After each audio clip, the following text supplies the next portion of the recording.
तो जय हिंद दोस्तों। आज हम देखेंगे कि संसद के दूसरा सदन राज्यसभा क्या है। कल तो देख लिए थे कि लोकसभा क्या है और लोकसभा की चुनाव कैसी होती है। आज हम देखेंगे कि राज्यसभा क्या है और राज्यसभा के चुनाव कैसी होती है और राज्यसभा के मनोनीत सदस्य चुनाव के बाद क्या बनते हैं और मुख्यमंत्री के चुनाव कैसे होती है। ठीक है दोस्तों, तो आइए हम देखते हैं भारतीय संसद के अंग।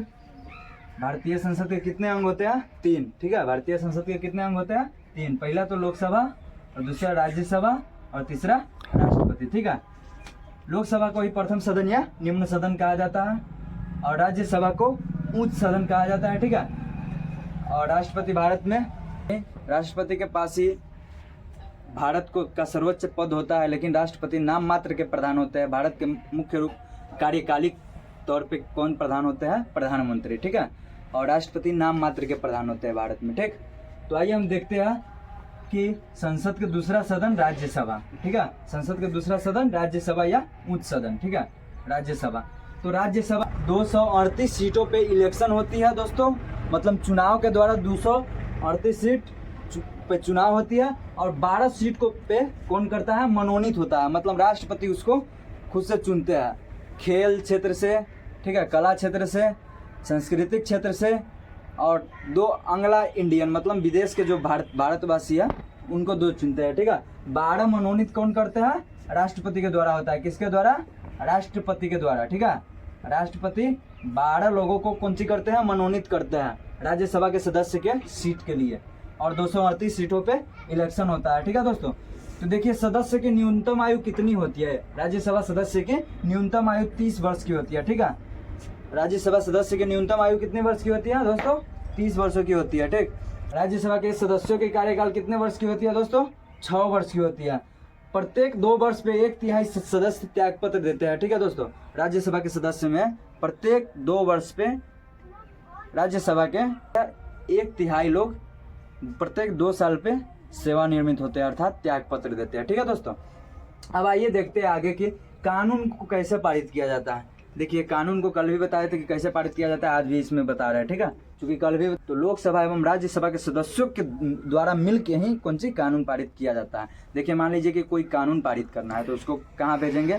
पहले भेजेंगे राज्यसभा, उसके बाद जाएगा लोकसभा में, और राज्यसभा और लोकसभा के प्रत्येक व्यक्ति को कितने दिन का मौका मिलेगा? 14 दिनों का मौका मिलेगा। ठीक है दोस्तों, कितने दिनों का मौका मिलेगा?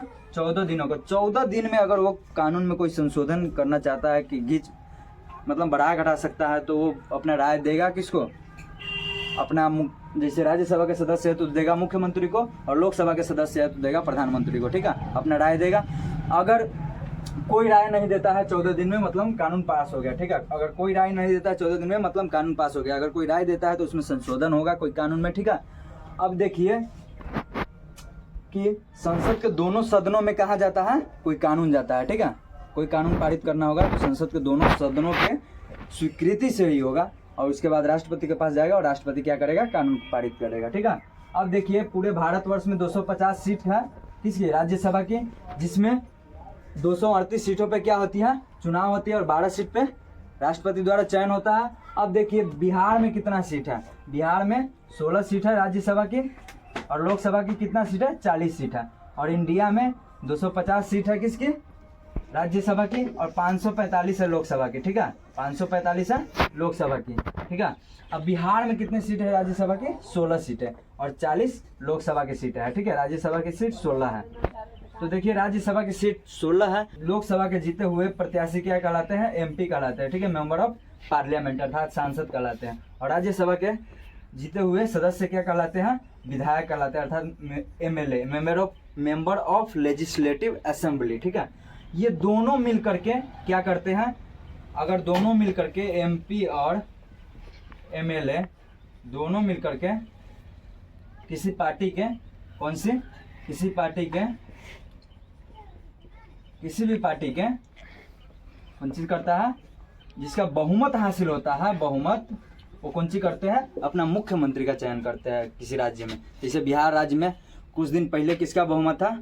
तेजस्वी यादव का था, जो तेजस्वी यादव और नीतीश कुमार गठबंधन का सरकार बनाए थे। अभी ये पलटू चाचा पलट गए हैं और चले गए हैं बीजेपी में। देखिए दोस्तों, अभी राज्यसभा के अध्यक्ष कौन है? जगदीप धनखड़ राज्यसभा का अध्यक्ष। और देखिए मुख्यमंत्री की नियुक्ति कौन करता है? राज्यपाल करता है। मुख्यमंत्री की नियुक्ति कौन करता है? राज्यपाल। मुख्यमंत्री कौन बनते हैं? बहुमत दल के नेता बनते हैं। बहुमत दल के नेता, जिसके पास बहुमत होगा वही मुख्यमंत्री बनेगा। या तो गठबंधन से बहुमत बनाए या खुद का बहुमत बनाए, तो वही क्या बनेगा?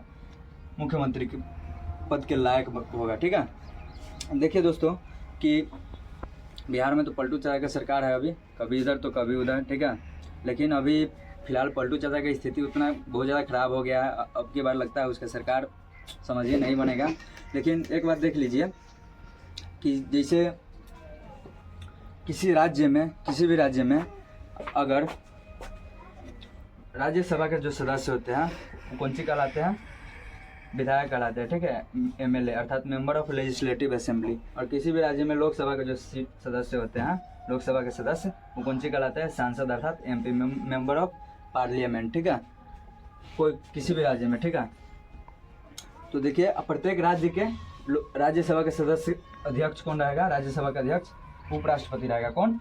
उपराष्ट्रपति। ठीक है, उपराष्ट्रपति कौन रहेगा? उपराष्ट्रपति राज्यसभा के अध्यक्ष रहेगा। ठीक है, उपराष्ट्रपति। मुख्यमंत्री कौन होते हैं? बहुमत दल के नेता होते हैं। जिसके पास बहुमत होगी उसी के सरकार बनेगी। ठीक है, किसी भी राज्य में। तो फिलहाल दोस्तों आप लोगों को ये राज्यसभा समझ में आया तो ठीक, और नहीं तो दोबारा देखिए।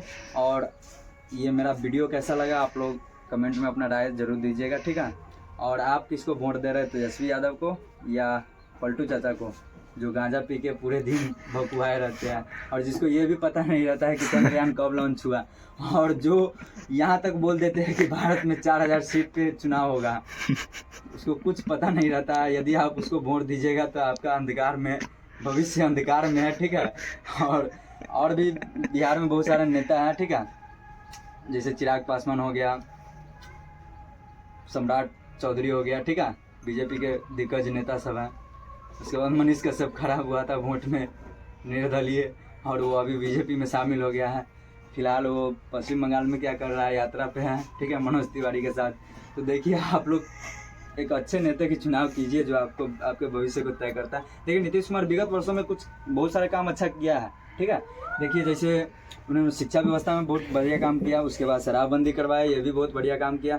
ठीक है, उसके बाद रोड लाइन भी बहुत बढ़िया करवा दिए हैं। ठीक है, रोडों की कनेक्टिविटी, NH हो गया, नेशनल हाईवे हो गया, ये सब इसकी स्थिति बहुत अच्छा करवा दिया। विगत वर्षों में उसकी स्थिति दयनीय हो गई, उसकी तबीयत भी थोड़ा अस्वस्थ हो गया है। ठीक है, तो देखिए एक युवा अगर तंदुरुस्त नेता को चुनिए जो आपके भविष्य को तय करेगा। ठीक है, ये लालू पालू चारा घोटाला के बेटा के चुन लीजिएगा, वैसे ही करेगा। ठीक है, लेकिन यंग नेता तो है, लेकिन इसके बाप से उसका संबंध नहीं जुड़े। लेकिन यहाँ देखिए भारत में तुष्टिकरण की राजनीति है, एक परिवारवाद बहुत ज़्यादा होता है भारत में राजनीति में।